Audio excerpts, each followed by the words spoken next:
Did anybody know that song? Yeah. It's snappy. When I hear it, I want to dance.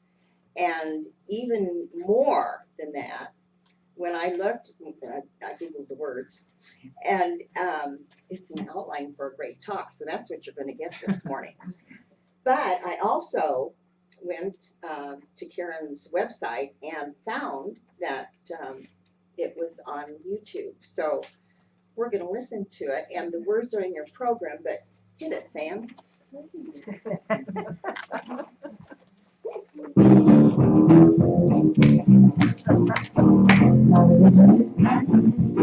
My church is nature. My God's Shake it too. live deep inside. Job is to be conscious. That's forgiveness. My religion is kindness. And I practice it every day. Okay, Sam, that's enough. Everyone has a story. Everyone has a name. I strip away our past to find That's great. Thanks, Rob. Yeah, it's too shaky for me. So we'll do it later. So as I studied the words that Karen wrote to create that song, I realized she had put a formula together to actualize benevolence in our everyday living. So let's take a look at the chorus lines, and they're in your program if you want to take a look at them. And the first one is the chorus. My religion is kindness, my church is nature. My God is a feeling that lives deep inside. My job is to be conscious, my path is forgiveness, my religion is kindness, and I live it every day. So with that said, our job, in order to be benevolent and to act out kindness in our lives, we have to be conscious. Conscious of the deep feeling inside, and I spoke about that in my healing meditation. It just kept coming up. It's the feeling of the radiance of God that is alive and well in us. It's that feeling of the goodness that comes up when you do something for someone that is a kindness. It's that feeling that you don't want to be cranky. You know, if you want to express love in a greater way. So, and then she says, in order to practice it every day, our path is forgiveness. And it's like, oh, forgiveness, do I have to do that again? Well, it seems like, as in me, as being a human being, almost every day there's something I can forgive. I don't always practice kindness, even though I think it is my religion. I want to do that. I don't want to be mean-spirited. I don't want to do some of the things that are come in my head that, you know, when someone does me wrong, you know, I want to wring their neck or whatever else I might say to myself.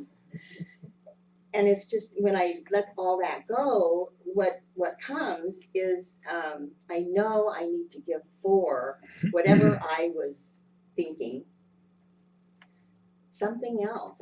I need to be kind. And then I thought about Dr. Holmes, and he reminds us that God knows nothing of sin and nothing of lack of any kind. It's written in the textbook. And he also writes on page 438, while man labors under the sense of condemnation, the burden of his thought weighs him to the dust. I thought that was profound. While man labors under the sense of condemnation, the burden of his thought weighs him to the dust. Well, what is that? Weighs us to death? And that's when I thought about it, it's yes, if we're in constant condemnation, the energy of that weighs us down and we die inside. And what that does to us physically is then it leads to sickness and all other sorts of things. So in order for us to let go of the condemnation, and I have to include self as well as others. I mean, there's plenty of things to condemn in the world, but what do we do in ourselves? You know, what is it that we say to ourselves? Well, I'm not enough. I don't have enough education. I don't have enough money. I don't have enough whatever. It's lack of every sort. And we condemn ourselves for that. Or I should have been more kind. I was telling Carol this morning, Rexine had her surgery, and I said, oh my gosh, and then I started feeling bad and guilty because I hadn't called her. And although I think about her, but I don't take the time to follow through, and then I feel guilty about that. So, and guilt is not of God. Guilt is created by each one of us thinking we haven't done right, or that somehow we're wrong. And so, and that's condemnation. And the burden of that weighs us down.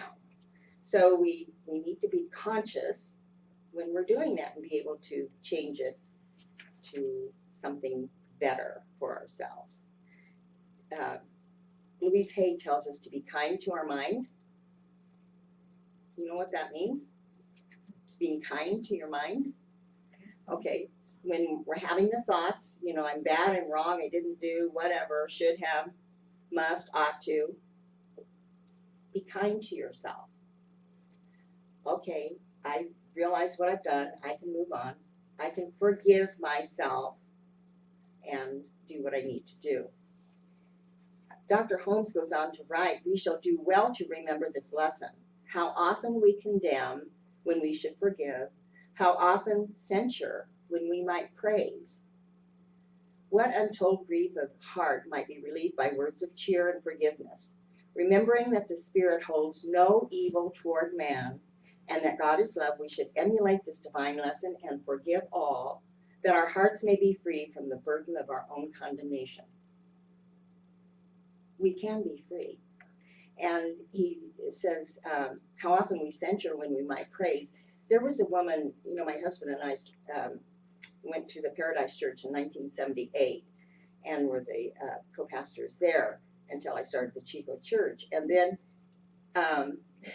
there was a lady there who was a practitioner, but she was one of the most admired women that I've ever known in my life.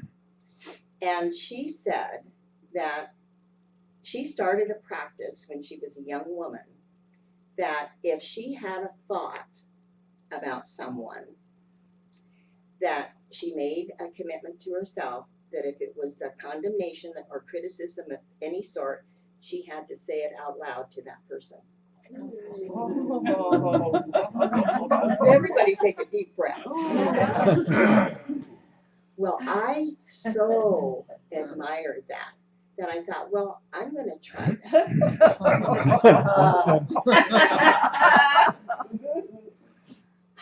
I couldn't do it. But you know what it did for me? It made me become so aware of how critical I was, not only of other people, but what I was saying about myself. And I began to change that.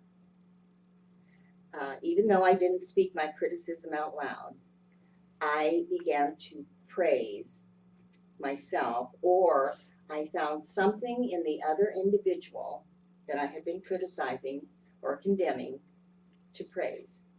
And I wouldn't stop until I found it. It was quite a practice. It has been quite a practice for me.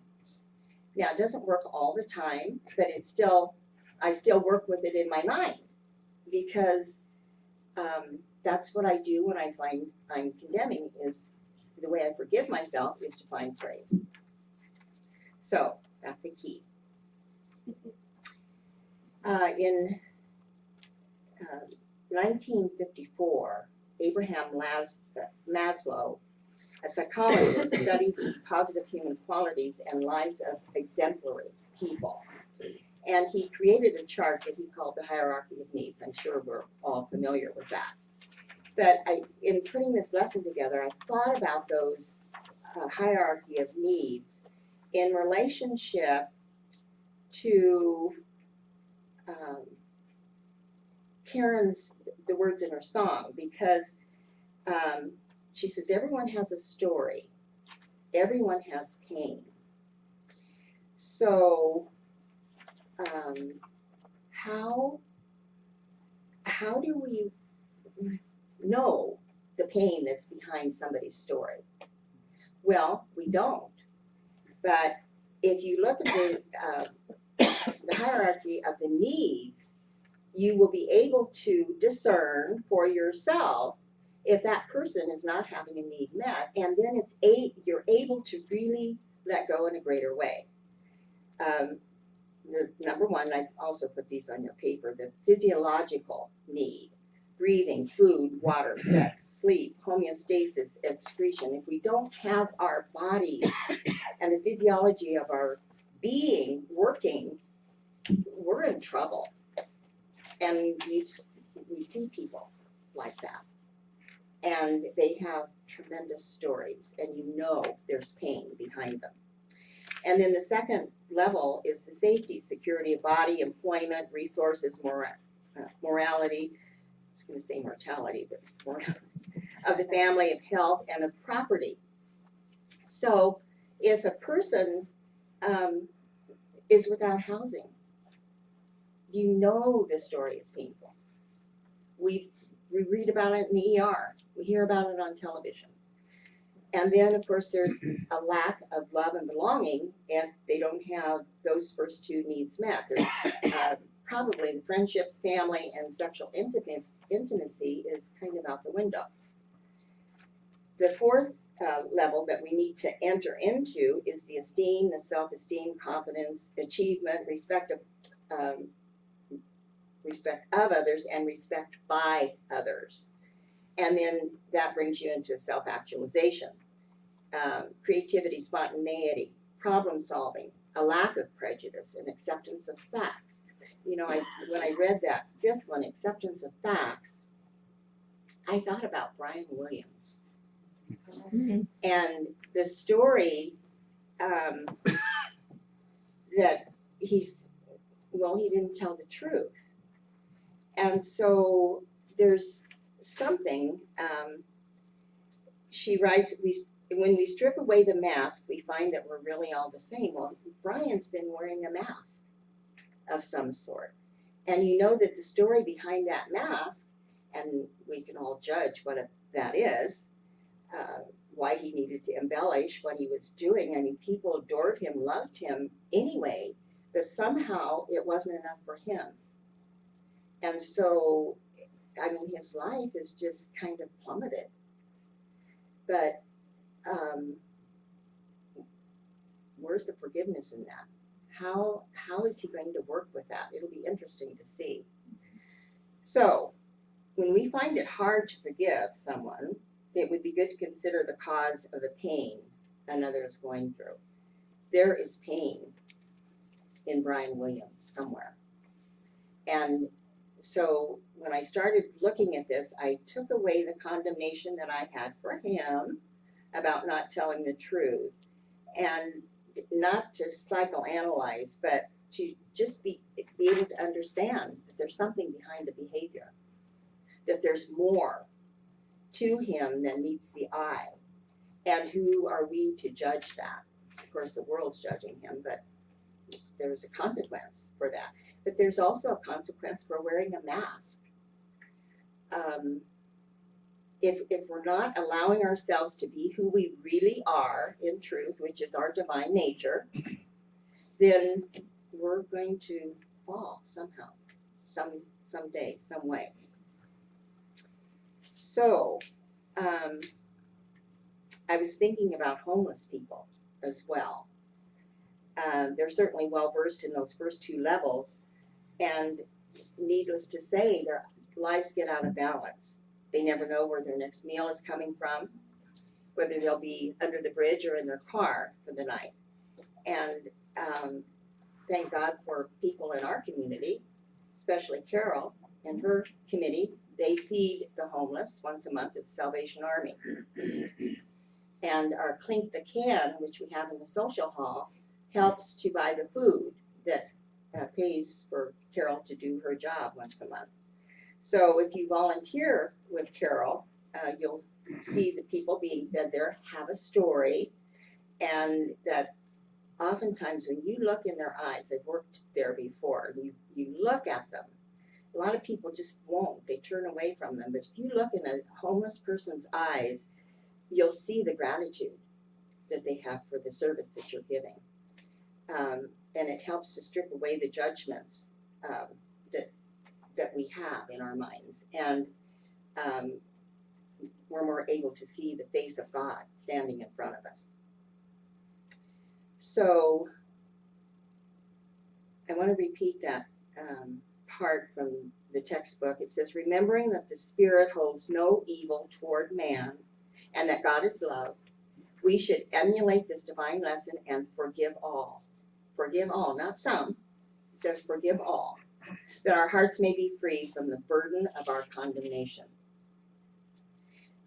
I don't know how many of you saw the story of Ruth Westcott in the ER on Friday. She's the lady who's been living in her car since October when she was diagnosed with cancer. And our community got word that she needed help, and through Facebook, enough money was, they only wanted money for 2 nights at the motel, but they had enough to pay for 2 months, at which time she'll have permanent housing. And I feel that people acted out Karen's some of Karen's lyrics. It's those little things we say and do that can mean so much. It's a smile, a connection, a simple loving touch. Or $46 for a night at the motel. And it doesn't always take money, though, to be kind, to let kindness be our religion. It's the little things that we say and do that can mean so much. It's a smile, a connection, a simple, loving touch. So when I think of the word kind, I always think of our Louie. He used to say, and I think every time I was with him, he would say it. Oh, he's such a kind man. Or she's such a kind lady. You've heard him say that. And for those of you who don't know, Reverend Louis was our pastor who passed away a year ago, October. And the emphasis on that sentence was always on the kind. And he would say it with such gentleness, such delicacy, that it just always got me. And I would look at the person that he was talking about differently, because sometimes I had judgments about the person that he was talking about, and it was like, oh, he's a kind person, kind man. Wow, what am I missing? So I can almost believe that Louis told himself every day, today I'm going to ask myself, what more can I do to be a radiant child of God and let the love shine through? Those are lines from Karen's lyrics. I believe Louis lived by those words. Today I'm going to ask myself, what more can I do to be a radiant child of God and let the love shine through? How do we do that? Do you consciously think about it? When you're in a room full of people, do you know that as you walk in and you bring yourself into the energy that your light can lift up that room, or your crankiness can turn it down? We have the power to do that. But we need to be conscious of the radiant self that we are and bring it. Be aware that that's who we are and what we're doing. So we can say, be polite, say please and thank you, write a thank you note, help put groceries into someone's trunk, pick up trash, let someone in the lane ahead of you and the traffic is heavy, visit a sick friend, volunteer, tell your loved ones how much you appreciate them, smile at every stranger in the mall, let someone go ahead in the grocery line, make a meal, help with the chore, and then I can ask each one of you something that you could add, because I'm sure you can think of something that would be a kind gesture, a benevolent act. And then Karen's lines from the second verse. I'm going to let my heart be my guide to give the best of me. I'm going to share joy, share my love, give it boundlessly. So what I'm going to do is ask you to answer the questions on the back of the sheet that you have, and what it is that might be standing in your way of giving love boundlessly. Just ask yourself that. When you take these papers home, if you will, work on it this week. Answer those questions. Is there someone you need to forgive? Or some things? Some organization? What is it you condemn? What could you praise instead of censuring? How can you share more of your joy? What are ways that you are loving yourself more so that you can in turn love others more? Answer these questions and commit to making your religion kindness, and you will find that you are indeed a radiant child of God's love. And then I'd like to close with a quote from the great Ralph Waldo Emerson, who wrote, "You can never do a kindness too soon, because you never know how soon it will be too late." So ends the lesson, but God bless you in your journey of making kindness your religion. And so it is. Wonderful.